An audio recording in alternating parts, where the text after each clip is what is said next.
부는 일반적으로 엄마가 우리를 낳으셨으니까 이렇게 생각을 하실 수가 있습니다. 오늘 성경에는 너를 낳은 아비에게 청정하고 이렇게 시작을 합니다.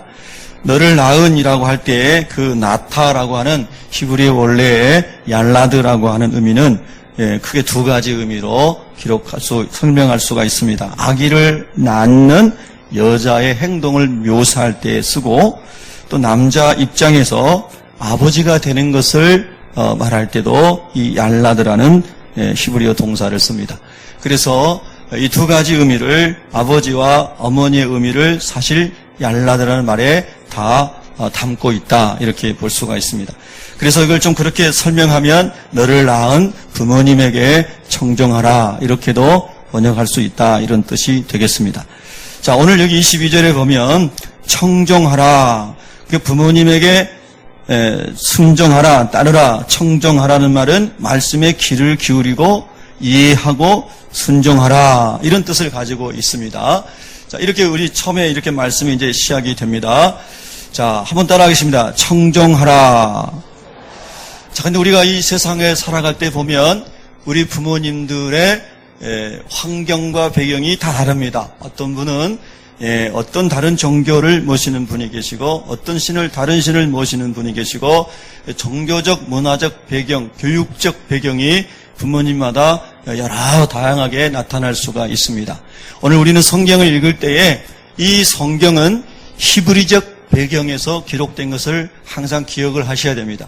그러니까 하나님께서 하나님의 백성인 유대인들, 즉 아브라함의 후손인 이 사람들에게 이 말씀을 주실 때는 그들의 문화적 배경, 신앙적 배경에서 성경을 먼저 이해를 해야 됩니다. 그리고 나서 우리에게 적용을 하는 것이 이제 필요한 것이죠. 그러면 이 히브리적인 사고에서 부모라고 하는 의미는 하나님을 대신하는, 하나님을 대리하는 하나님의 대리자, 이런 모양으로, 즉 하나님의 그림자도 되고 하나님을 드러내는 그런 것도 되고, 이런 모습으로 사용이 되어지는 그런 이제 문화적 배경을 가지고 있습니다.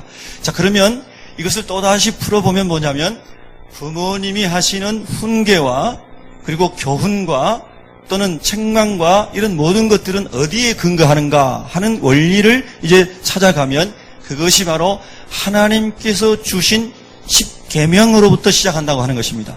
이것이 히브리적 배경입니다.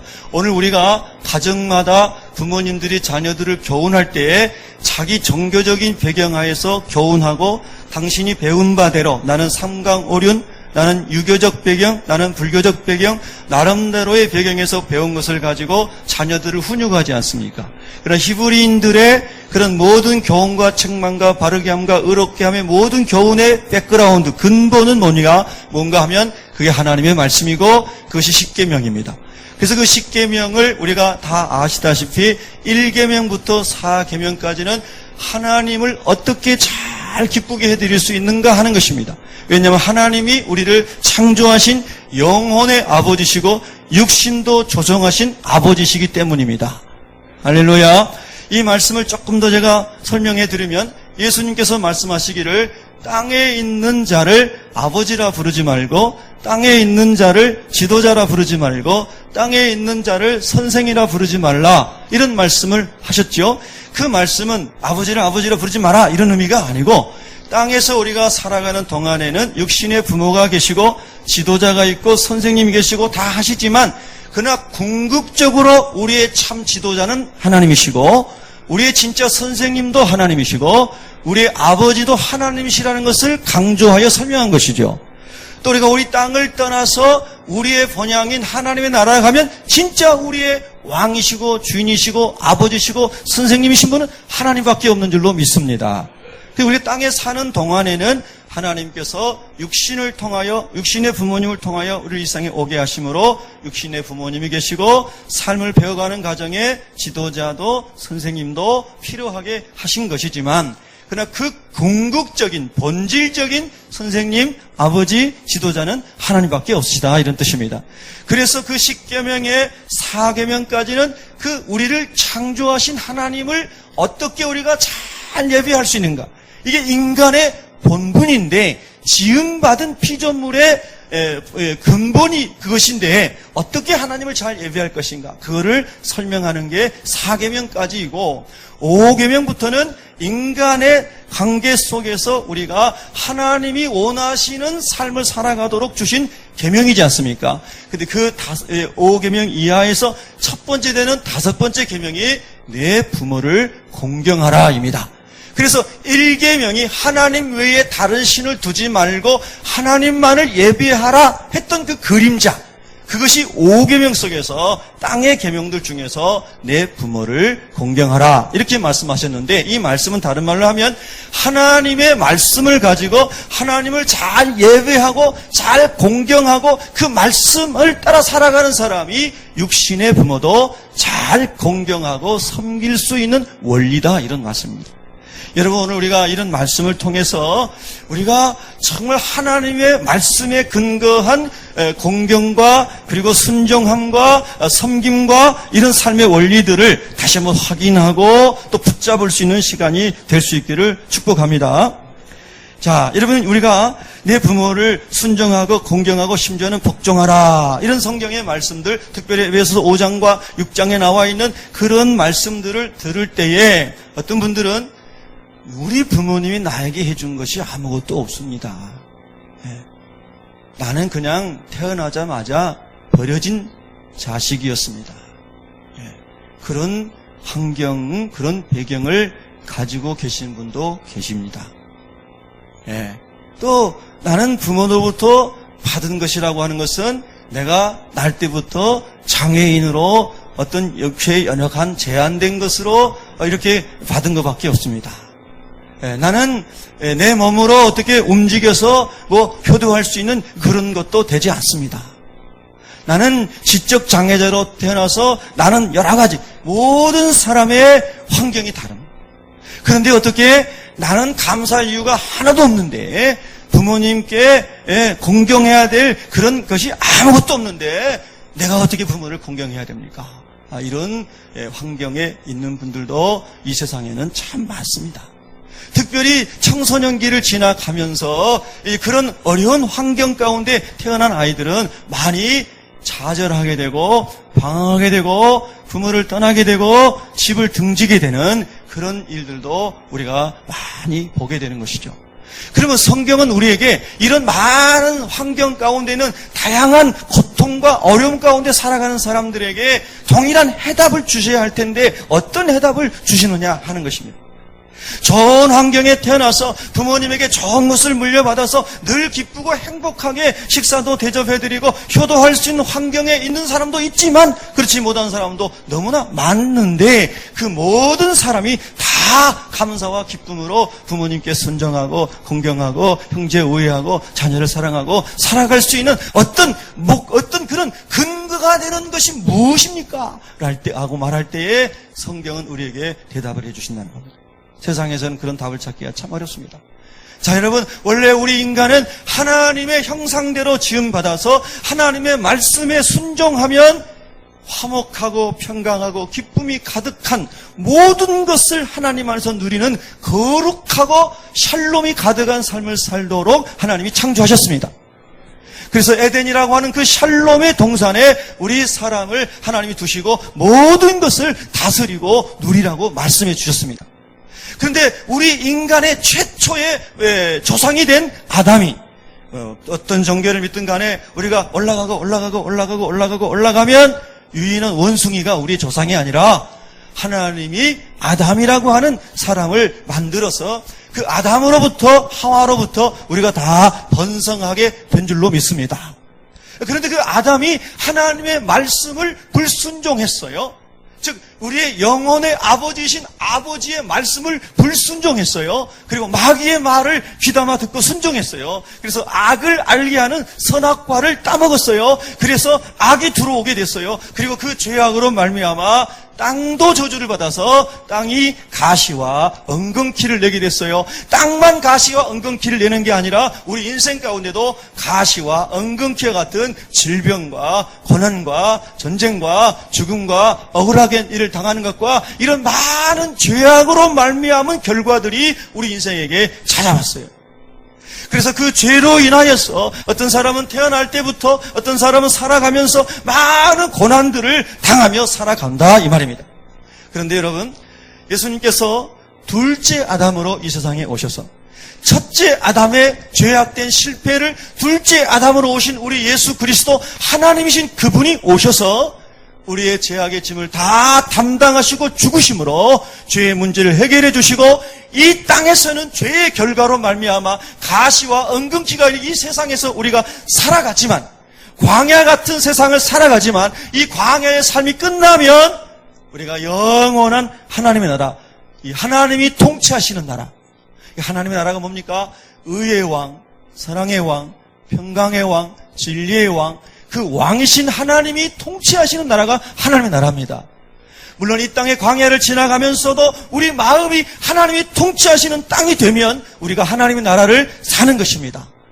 그러나 우리가 변화된 몸을 입고 영원한 하나님의 나라에 가서 그 영광 가운데 주님과 함께 왕 노릇하는 그 나라가 있는 줄로 믿습니다.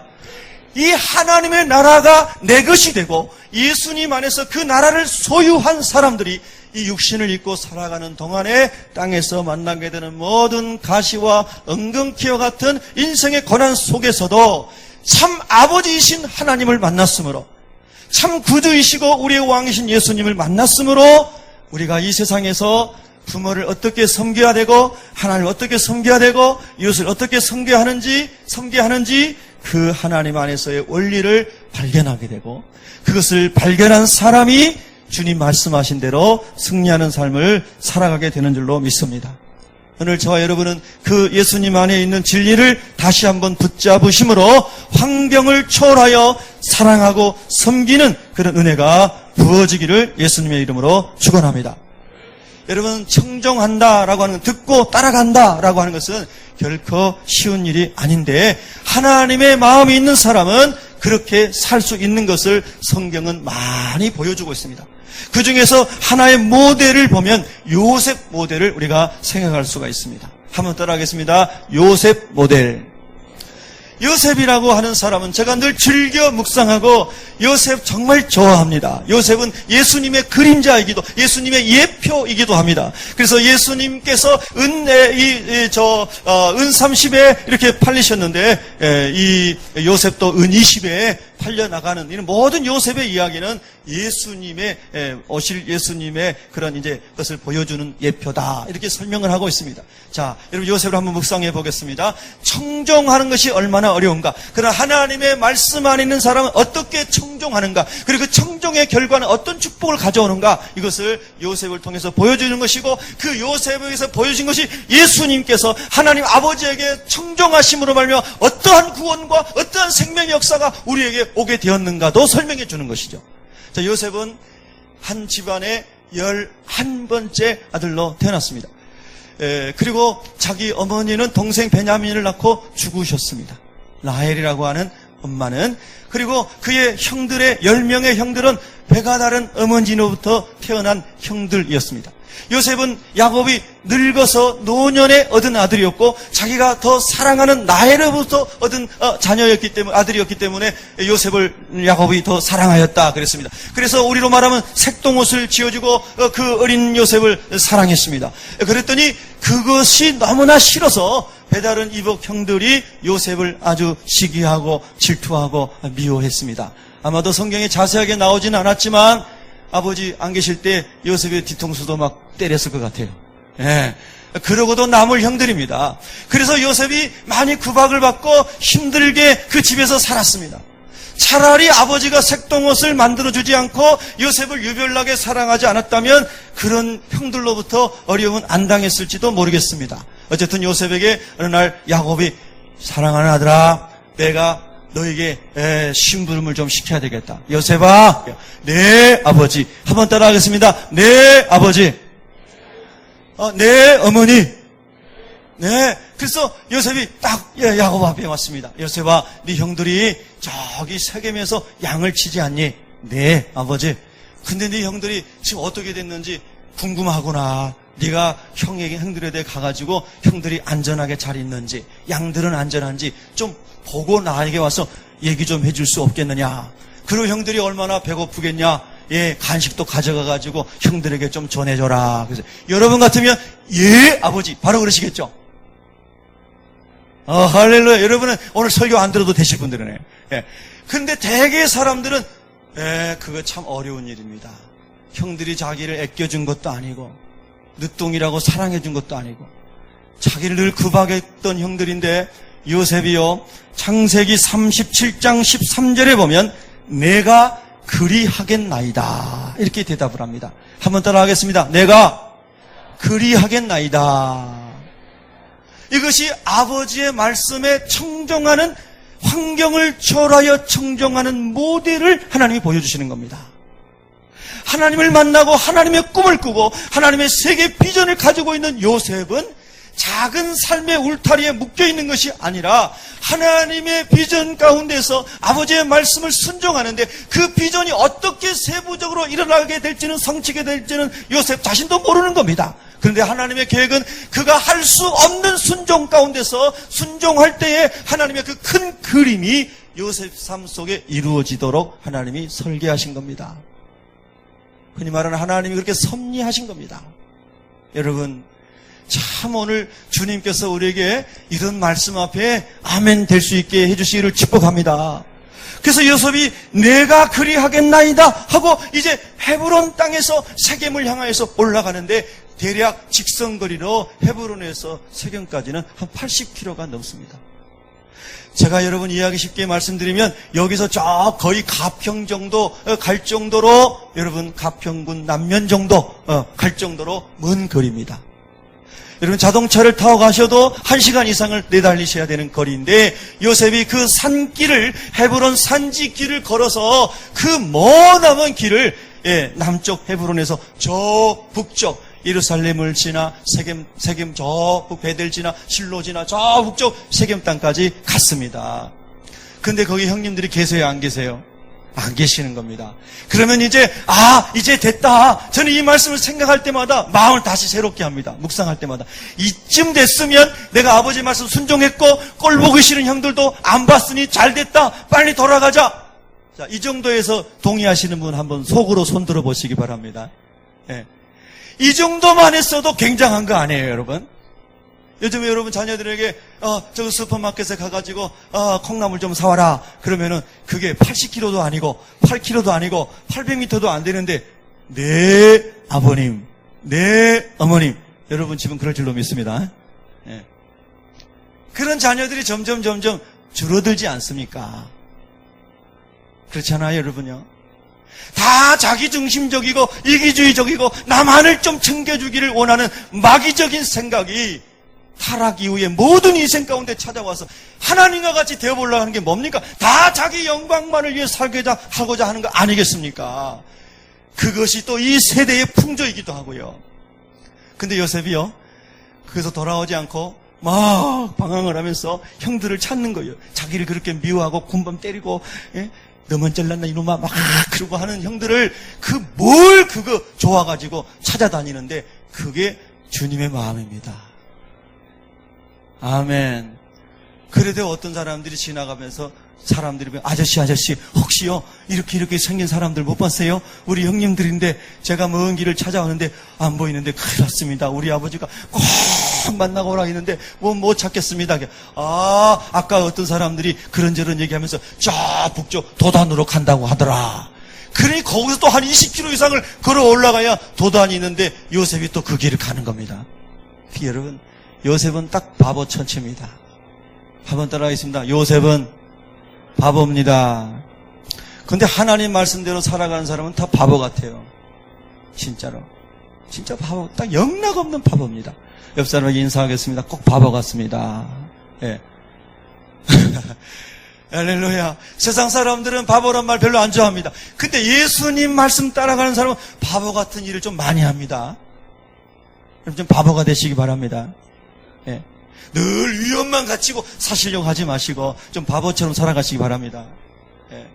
그래서 요셉이 도단까지 올라갔는데 세상에 그 형들이 저기 보이시는데 요셉의 마음은 너무 기뻐가지고 드디어 우리 형님들을 찾았구나. 내가 우리 아버지에게 가서 보고할 거리가 생겼구나. 너무 좋아서 요셉은 막 들뜬 마음으로 갔으리라고 저는 확신합니다. 근데 형들은 야 저놈 봐라, 꿈꾸는 놈 온다, 저 교만한 놈 온다, 저놈 잡아가지고 죽이고 어떻게 되는가 두고 보자, 이런 마음을 지금 품고 얘기하고 있어요. 형들이요. 여러분 혹시 여러분 인생이 그렇게 꼬인 것 같고 우겨쌈을 당한 것 같고 내 편은 한 명도 없고, 그런데 주님께서는 그게 순종하고 청정하고 찾아가고 섬기고 용서하고 이렇게 하라는 메시지를 주시는 거예요. 예? 여러분 그런 분 여기 한 분이라도 계시다면 오늘 주님께서 힘 주시고 은혜 주시고 말씀을 부어주시기를 축복합니다. 그 요셉이 갔는데 형들이 요셉이 오니까 요셉아 100km를 이 산길을 오느라고 얼마나 힘들었냐. 여러분 하루길에 갈 수 있는 길입니까? 뭘 계산하세요? 못 가잖아요. 어떻게 100km를 하루에 갑니까? 며칠을 걸어서 요셉이 17살밖에 안 된 고등학교 1학년짜리 소년이 배낭 메고 100km 이상을 걸어 며칠 간 거예요, 여러분요.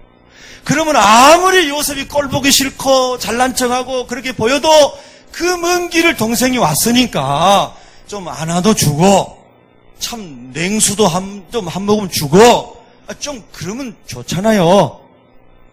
뭐요 여러분은요? 예? 할렐루야. 그런데 전혀 그런 상황이 아니고 그 요셉이 오자마자 죽일 궁리만 하는 겁니다. 여러분 그건 예수님의 그림자입니다. 선지자들을 보내고 하나님의 사람들을 보냈을 때 다 잡아 죽이고 돌로 치고, 그래서 마침내 예수님이 오셨지 않습니까? 예수님도 십자가 지시고 죽으시고 우리 죄를 담당하시고, 요셉은 예수님의 그림자입니다. 그래서 요셉이 순종하여 갔는데 여러분 잘 보세요. 순종하여 간 결과 요셉이 노예로 팔려갑니다. 여러분 따라하겠습니다. 인생을 길게 보십시오. 우리는 주로 단편만 보고 실족할 때가 있습니다. 많죠, 그럴 때가. 여러분 인생은 하나님의 섭리 가운데 넓고 길게 주님 앞에 가는 그날까지 멀리 보시기를 축복합니다. 그래서 하나님 말씀 따라서 말씀을 품에 품고 있는 요셉은 아버지의 말씀을 순종해서 갔는데 그 결과 그는 노예로 팔려가게 됩니다. 500km가 넘는 어마어마한 그 먼 길을 그가 쇠고랑을 차고 노예 신분이 돼가지고 끌려가서 바로 왕의 친위 대장인 보디발의 집에 팔려가게 됩니다. 근데 여러분 아시다시피 17살에 팔려간 요셉이 13년 후에 애굽의 총리가 되고 그 민족을 그리 불러오고 하나님께서 예비하신 민족의 그 번성을 이루게 하고, 그리고 출애굽 사건이 만들어지는 것을 준비하고 구원의 역사를 이루어가는데 그림자로 요셉이 쓰임받잖아요. 할렐루야. 이렇게 아버지의 말씀에 샤마 청종하여 갔던 이 요셉을 가리켜서 창세기 39장 2절에 보면 여호와께서 요셉과 함께 하심으로 그가 형통한 자가 되었더라. 할렐루야. 순종하며 갔습니다. 환경을 초월하여 갔습니다. 그런데 그 요셉은 혼자 100km를 간 것 같았지만 절대 혼자가 아니라 여호와께서 함께 하심으로 그가 형통하였더라. 할렐루야. 오늘도 주님께서 여러분에게 그 은혜 주시기를 축원합니다.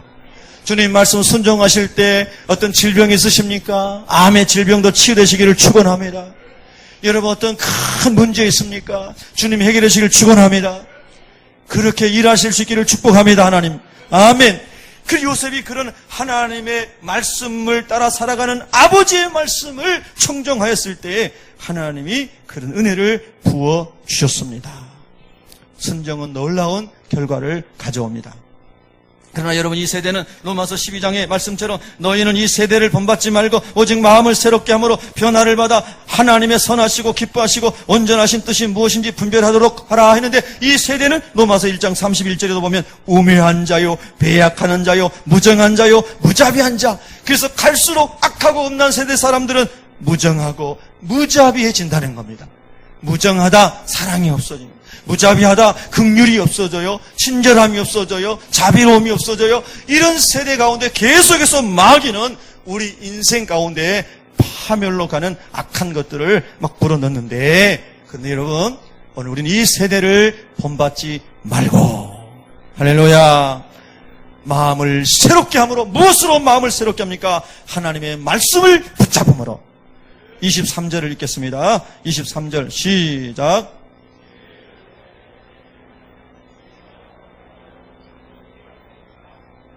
아멘. 자, 하나님의 말씀을 붙잡음으로 마음을 새롭게 하라고 제가 말씀을 드렸는데요. 23절에 진리를 사라 그랬어요. 진리를 사라. 여러분, 다른 것을 사는 게 아니라 진리를 사라 그렇게 말씀했어요. 이 진리라고 하는 것은 성경에서 계속해서 흐르는 본질이, 진리는 하나님의 진리시고 예수님이 진리시고 예수님의 말씀, 하나님의 말씀인 성경이 진리라고 가르칩니다. 할렐루야. 그래서 지혜와 지식의 근본도 하나님이시고 진리 자체도 하나님이셔요. 예수님이 진리시다 이 말이에요. 그 우리가 이 세상에서 승리하는 삶을 살려면 좋은 집을 사야지 인생이 승리하는 게 아니고, 좋은 어떤 것을 사야지 승리하는 게 아니고 진리를 사라 그랬어요. 아멘. 은과 금을 들여서라도 진리를 사라. 즉 예수님을 붙잡아라. 하나님의 말씀을 붙잡아라. 그때에 우리가 생명의 길로 가고 하나님이 동행하시는 삶을 살게 되고 하나님이 그를 통해 역사하신다 이렇게 말씀하시는데, 여러분 이 말씀을 믿음으로 받아들이시겠어요? 그건 여러분의 선택입니다. 저는 이 말씀을 받아들이기로 결단하고 사모하고 주님을 따르는 길에 들어섰습니다. 여러분도 그렇게 되신 줄로 믿습니다. 우리가 이 세상을 살아갈 때는 뭔가 우리 삶의 원리가 되고 근본이 되는 것을 붙잡아야 됩니다. 그것이 진리입니다. 그것이 그분이 예수님이십니다. 그러면 예수님께서 오늘 주제와 관련지어서 우리에게 주시는 말씀 한 군데 우리가 한번 묵상해 보면, 마가복음 10장 45절에 인자에 온 것은, 예수님이 사람의 몸을 입고 이 땅에 오신 것은 섬김을 받으려 함이 아니라 도리어 섬기려 하고 자기 목숨을 많은 사람의 대속물로 주려 함이니라 하시면서 하나님이신 그분이 인간의 몸을 입고 오신 목적을 설명해 주셨습니다. 오늘 우리도 이 땅을 살아가면서 육신을 입고 있는 동안에 우리가 살아가는 데서 중요한 삶의 원리, 그것이 무엇인가 하면 예수님처럼 섬김을 받으려 함이 아니요 도리어 섬기려 하고 자기 목숨을 많은 사람의 대속물로 주려 하는 것이 마음에 딱 붙잡아지면, 오늘 지금 여러분의 붙잡아지길 축원합니다. 붙잡아지면 여러분의 마음에 자유함이 찾아오고 감사가 찾아오고 평안이 찾아오고 행복해질 줄로 믿습니다. 예수님 안 믿는 사람들도 황금률이라고 말하는 마태복음 7장 12절을 거의 다 압니다.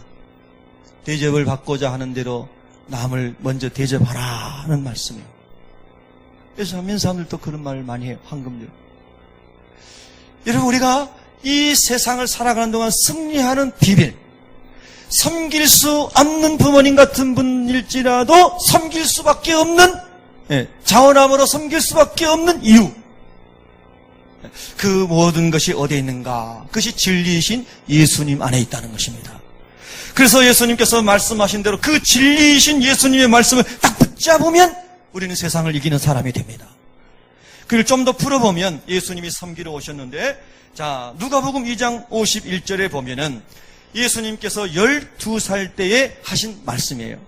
나사렛에 이르러 순종하여 받드시더라. 한번 따라하겠습니다. 순종하여 받드시더라. 세상의 모든 종교의 창시자는 다 우리와 똑같은 사람입니다. 그러나 예수님은 하나님이신데, 세상을, 우주 만물을 창조하신 하나님이신데 그분이 우리를 구원하시기 위해서 육신을 입고 오셨습니다. 근데 그 육신을 입고 오신 예수님이 30세부터 공적인 생애를 살아가시는데 30살까지 우리와 같은 환경 속에서 육신적으로 성장의 과정을 거쳐가십니다. 여러분, 그럼 생각해 보십시오. 우리가 어떤 높은 지위와 권세와 영광을 가지고 있는 사람인데 저 낮고 천한 데 가서 우리가 너무나 평범하고 비천한 사람의 모양으로 누군가를 섬긴다는 것은 결코 쉽지 않습니다. 공부 많이 한 사람일수록, 돈이 많이 있는 사람일수록, 권세가 많은 사람일수록 어려울 수가 있습니다. 근데 예수님은 천지의 창조주이신 그분이 인간의 몸을 입고 오셔서 30년 동안 성장해 가시는 과정 속에서 12살이 되셨을 때에 예수님이 인간의 직업인 목수의 직업을 가지고 있는 육신의 아버지 요셉. 혈통적으로만 아버지시지 피는 섞이지 않았습니다. 예수님은 성령으로 오셨으니까. 할렐루야. 근데 그 요셉의 목수의 일을 하나님이 말씀으로 천지를 창조해버리신 하나님이, 좀 아멘 하십시다. 할렐루야. 이 말씀으로 천지를 창조하신 하나님인 그분이 육신을 입고 오셔서 목수의 일을 돕고 계시는 거예요. 뭔가 딱 이게 인사이트가, 이 통찰력이 옵니까? 여러분, 그 예수님 만난 사람은요, 우리가 가지고 있는 모든 껍데기 다 내려놔야 됩니다. 여러분요, 정말 우리가 가지고 있는 세상적인 것이 여러분의 어깨에 힘들어가지 않게 되기를 축복합니다. 예, 정말 그런 사람들이 많거든요. 예, 정말 우리 말씀을 깊이 묵상해야 됩니다. 예.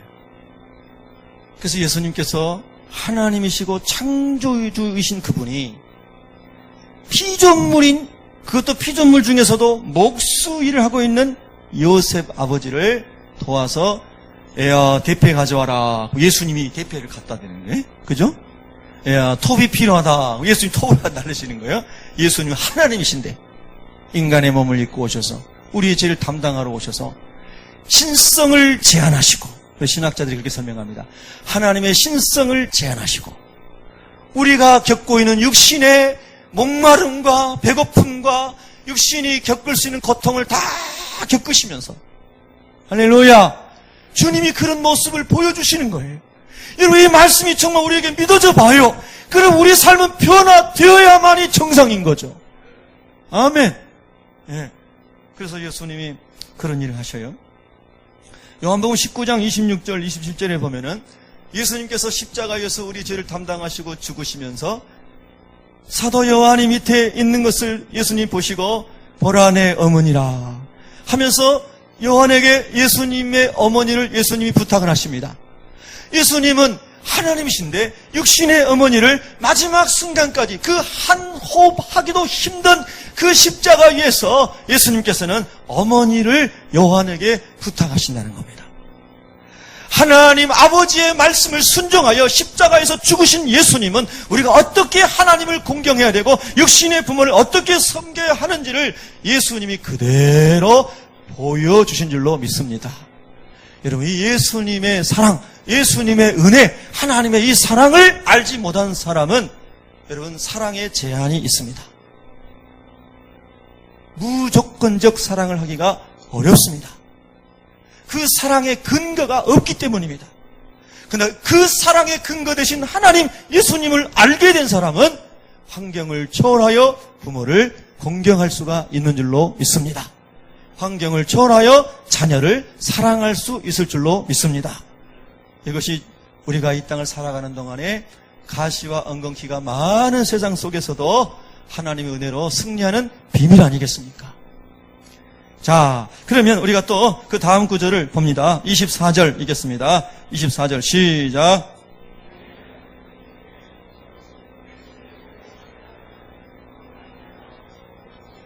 아멘.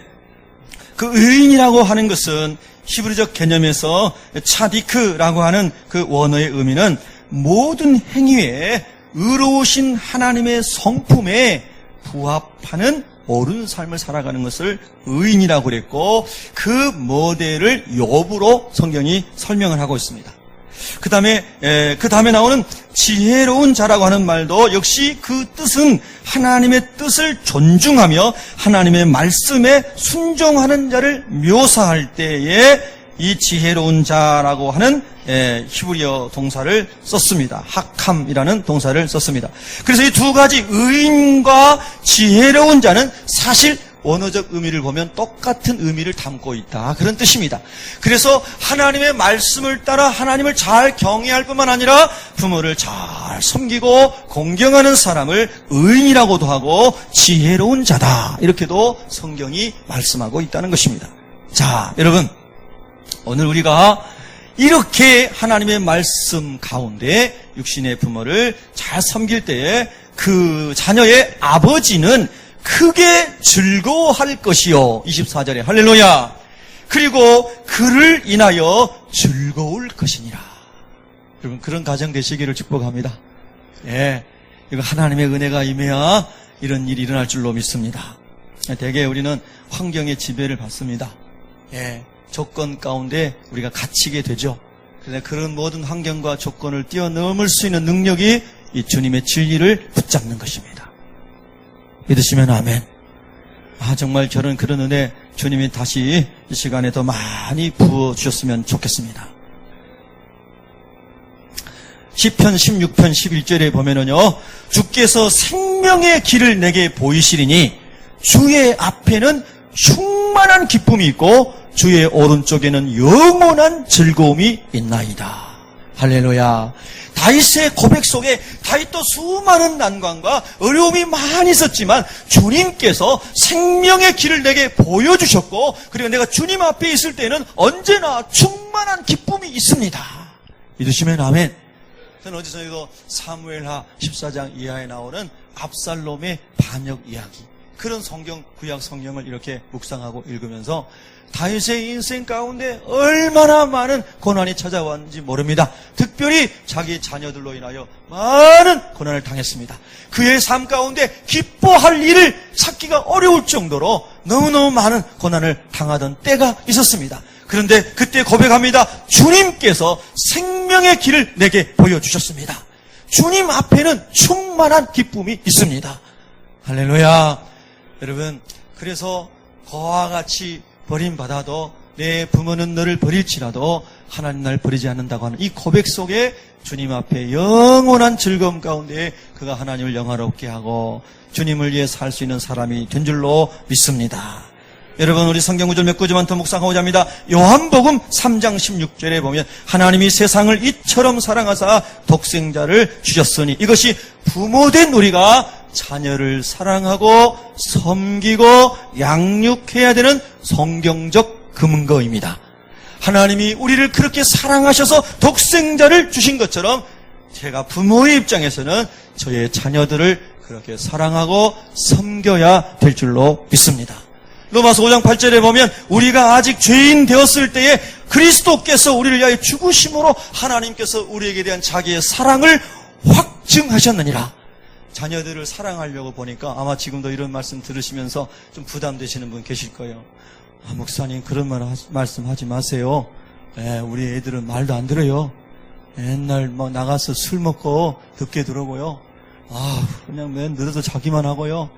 아주 너무너무 싫습니다. 아주 그냥 우리 자식 아니면 좋겠습니다.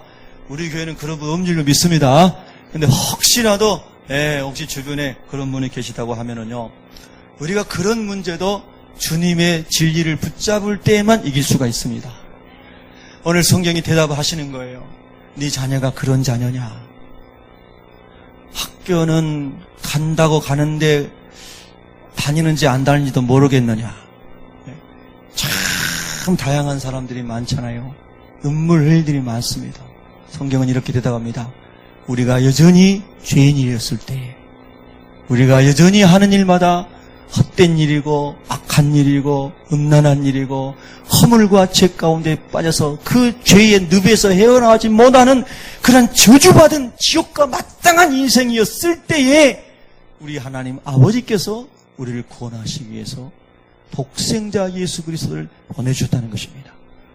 이 말씀이 믿어지고 이 말씀이 체험될 때에 비록 내 자녀가 말썽꾸러기고 마음에 안 들고 힘들고 어려워도 그 자식을 사랑할 수 있는 근거가 생기고 그 자식을 사랑할 수 있는 능력이 나오는 줄로 믿습니다. 여러분, 오늘 그 능력 주님이 다시 부어주시기를 축복합니다. 여러분, 품어주십시오. 부모된 입장이라면 아버지 하나님의 마음으로 자녀를 사랑하시고 많이 품어주시기를 예수님의 이름으로 축복합니다. 그것이 놀라운 은혜입니다. 자녀된 입장이라면 빌립보서 2장 8절을 한번 제가 읽어드리겠습니다. 사람의 모양으로 나타나사 자기를 낮추시고 죽기까지 복종하셨으니, 할렐루야. 예수님께서 우리를 구원하시기 위해서 아버지 하나님의 뜻에 죽기까지 복종하셨는데 하늘 보자 버리시고 이 낮고 천한 곳에 오셔서 십자가에 저주받아 죽으시기까지 아버지 하나님의 말씀에 순종하심으로 우리를 구원하신 것처럼 우리가 자녀된 입장이라면 이 빌립보서 2장 8절 말씀을 또 묵상하시면서 그렇게 순종함으로 하나님의 의를 이루고 그리고 복음이 그 가정에 들어가고 하나님의 나라가 경험되어지는 그런 축복을 누리시기를 예수님의 이름으로 축복합니다. 결국은 사랑과 순종이 섬김이 내 삶의 즐거움이고 기쁨입니다 하는 이 비밀을 예수님 안에서 우리가 발견하게 되면 그 진리를 붙잡게 되면 우리가 주님 앞에 서는 그날까지 승리하게 될 줄로 믿습니다. 할렐루야.